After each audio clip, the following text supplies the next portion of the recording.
जलालुद्दीन उर्फ छांगुर बाबा के नेटवर्क पर जांच तेज। छांगुर बाबा के 14 सहयोगियों की तलाश की जा रही है। विदेशी फंडिंग को लेकर जल्द ईडी शुरू कर सकती है जांच। एटीएस ने ईडी को सौंपी है रिपोर्ट। 100 करोड़ के ट्रांजैक्शन का खुलासा भी हुआ है। तो ये बड़ी खबर आपको बता रहे हैं। जलालुद्दीन उर्फ छांगुर बाबा के नेटवर्क पर जांच तेज और छांगुर बाबा के 14 सहयोगियों की तलाश की जा रही है। विदेशी फंडिंग को लेकर जल्द ईडी शुरू कर सकती है जांच। एटीएस ने ईडी को सौंपी है रिपोर्ट और 100 करोड़ के ट्रांजैक्शन का खुलासा भी हुआ है। शुभम हमारे साथ में जुड़ गए हैं। शुभम, जलालुद्दीन उर्फ छांगुर बाबा के नेटवर्क पर अब एटीएस जांच रख रही है और इसके साथ ही बड़ी बात यह है कि ये नेटवर्क जो कि बहुत बड़ा हुआ है, इस तरह की आशंका भी है। अब तक क्या कुछ जांच में सामने आया है?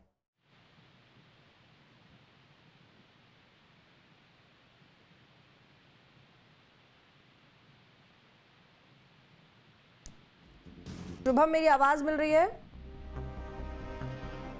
जी जी जी, अभी तक इस पूरे मामले में जो सबसे बड़ी कार्रवाई और सबसे बड़ी जानकारी निकल करके सामने आ रही है कि करीब 100 करोड़ के आसपास के लेन देन का मामला और फंडिंग का मामला सामने आया है।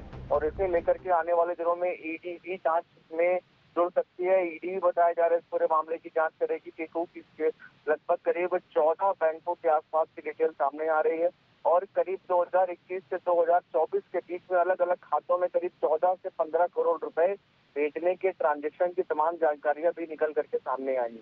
तो ऐसे में इस तरह की फंडिंग कैसे हो रही थी, कहां से हो रही थी, क्यों हो रही थी, ये तमाम अहम सवाल है जिनके जवाब जानना चाहती है एजेंसीज। और ऐसे में सुरक्षा की तमाम एजेंसियां इस पूरे मामले की जांच कर रही हैं। गौरतलब है सिर्फ उत्तर प्रदेश के बलरामपुर में ही नहीं या फिर उत्तर प्रदेश के अन्य जिलों में ही नहीं, पूरे देश में अलग अलग जगहों पर छांगुर बाबा की ये नेटवर्क अलग अलग जगहों पर काम कर रहा था। कौन कौन लोग इसमें अभी प्रमुख तौर पर शामिल हैं, इन तमाम अहम चीजों का भी अभी फिलहाल खुलासा होना है और जिसे लेकर के इन्वेस्टिगेशन फिलहाल आगे बढ़ाई जा रही है। उम्मीद है आने वाले दिनों में बड़े नाम भी जुड़ सकते हैं। अब तक कितने लोगों की गिरफ्तारी हो चुकी है इस मामले में छांगुर बाबा के अलावा? साथ ही साथ एक महिला सहयोगी थी जो नाम बदल करके दूसरी जगहों पर रहती थी और इनकी मदद करती रहती थी अन्य चीजों में।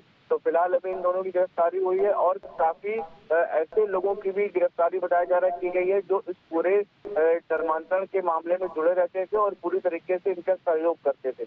और इसके अलावा बताया जा रहा है कई ऐसे लोग हैं जो अभी भी इस पूरे नेक्सस को चलाने का काम कर रहे थे और सिर्फ छांगुर बाबा के इशारे का इंतजार करते थे। तो लिहाजा उन लोगों के ऊपर भी नजर है कि कैसे कहां पर वो लोग किस तरीके से पूरा नेक्सस को आगे बढ़ाने का काम कर रहे थे। तो लिहाजा जल्द ही बताया जा रहा है कि इस पूरे मामले में और भी बड़ी कार्रवाई देखने को मिल सकती है। बिल्कुल, और ये भी जानकारी मिल रही है कि इसके ऊपर 50,000 रुपए का इनाम घोषित था। अब देखिए जिस तरीके से पूरा जो खुलासा हुआ इस मामले में, ये तो समझ में आता है कि ये गिरोह काफी समय से एक्टिव था और जैसे कि आप बता रहे हैं कि पूरे देश में इनका नेटवर्क काम कर रहा है। 40 से 50 बार इस्लामिक देशों की यात्रा ये गिरोह, खासकर की अगर बात करें यहाँ पर जलालुद्दीन की, तो ये कर चुका है। तो ऐसे में अब तक पुलिस की पहुंच से दूर कैसे था ये गिरोह? बिल्कुल, देखिए कि ये लोग अभी तक फिलहाल जो अपना काम कर रहे थे, अपने आप को शिक्षित करके काम कर रहे थे, लेकिन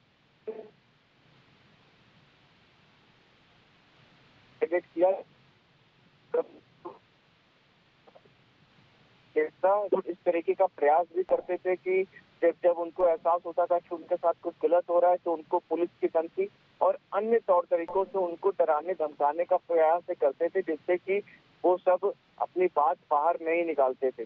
लेकिन अब की कई मामले ऐसे सामने आए जिसमें लगातार ये मामले खुलते चले गए और जब पुलिस ने इन्वेस्टिगेशन शुरू किया तो एक के बाद एक तमाम चीजें ऐसे निकल के चली आई, जिससे कि पुलिस भी हैरान हुई और सुरक्षा एजेंसियों को भी इस पूरे मामले में शिकंजा कसना पड़ा।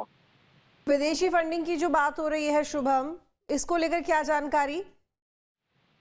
तो बिल्कुल देखिए, विदेशी कंट्रियों की अगर बात करें तो कई गल्फ कंट्रीज से इनके खातों में रुपए गया है और ये सबसे महत्वपूर्ण इनपुट है और इसी इनपुट पर फिलहाल अभी इन्वेस्टिगेशन आगे बढ़ रही है, क्योंकि गल्फ कंट्रीज से पैसा किस तरीके से आ रहा है, कौन लोग पैसा भेज रहे हैं और किस तरीके की मदद हो रही है और सिर्फ क्या ये धर्मांतरण तक ही सीमित है या कोई अन्य ऐसी भी गतिविधियों में शामिल है, इस बिंदु पर भी जांच आगे बढ़ रही है।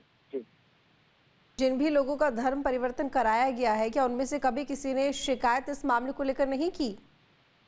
निश्चित तौर पर देखिए, इस तरह की तमाम चीजें हैं और शिकायत बहुत सारी ऐसी शिकायतें भी हुई हैं जिसमें नाम ना बताने की बात कही गई, अपनी जानकारी छुपाने की बात कही गई, क्योंकि इस बाबा का अपने क्षेत्र में इतना ज्यादा लोगों के बीच में डर था, इनके लोगों के में इतना ज्यादा डर था कि वो लोग खुल करके सामने नहीं आते थे। लेकिन लगातार इनपुट मिलने के बाद एसटीएफ ने इस पूरे मामले की कार्रवाई को आगे बढ़ाया। साथ ही साथ यूपी एटीएस ने जो लगातार इस पूरे ऑपरेशन को शुरुआत से ही आगे बढ़ाने का प्रयास कर रही है, काम कर रही है। तो फिलहाल अभी यूपी एटीएस ही आने वाले दिनों में इस पूरे मामले से जुड़े हुए तमाम चीजों को लेकर के जल्द ही बताया जा रहा है कि कुछ बड़े और अहम खुलासे कर सकती है। और ये 14 सहयोगी कौन है जिन्हें ढूंढने के लिए पुलिस दबिश दे रही है? बिल्कुल देखिए, 14 सहयोगी वो सहयोगी है जो सबसे ज्यादा बताया जा रहा है कि झांगुर बाबा का खास आदमी रहा है, और खास तौर से उन तमाम चीजों में पैसे के लेन देन और उन तमाम जगहों पर, जैसे कि पुलिस और बहुत सारी ऐसी जगहों पर जो पूरी तरीके से वो काम ये अंजाम देने का प्रयास करता था, जो सबसे ज्यादा कठिन होते थे झांगुर बाबा के लिए, जो चुनौतियां बने रहते थे। तो फिलहाल इस व्यक्ति की तलाश इसलिए भी है क्योंकि उम्मीद जताई जा रही है कि इसके मिलने के बाद इस नेक्सस को ये कहाँ तक फैला है, कितना बड़ा है, इसका खुलासा हो सकता है। लिहाजा इसकी तलाश फिलहाल की जा रही है। ये भी जानकारी मिल रही है कि हर जाति धर्म के हिसाब से रेट सेट किया हुआ था कि अगर धर्मांतरण इस जाति के व्यक्ति का अगर होता है, महिला का होता है, तो ऐसे में इतना रुपया आपको मिलेगा, ये भी फिक्स था। जो बिल्कुल निश्चित तौर पर हर व्यक्ति जाति धर्म लिंग उन तमाम चीजों को ध्यान में रखते हुए एक एक चीज को रुपए पे तौल नाप करके इस तरीके के धंधे को अपने आगे बढ़ाने का प्रयास कर रहा था। खास तौर से हिंदू महिलाओं को ये टारगेट पर लेते थे।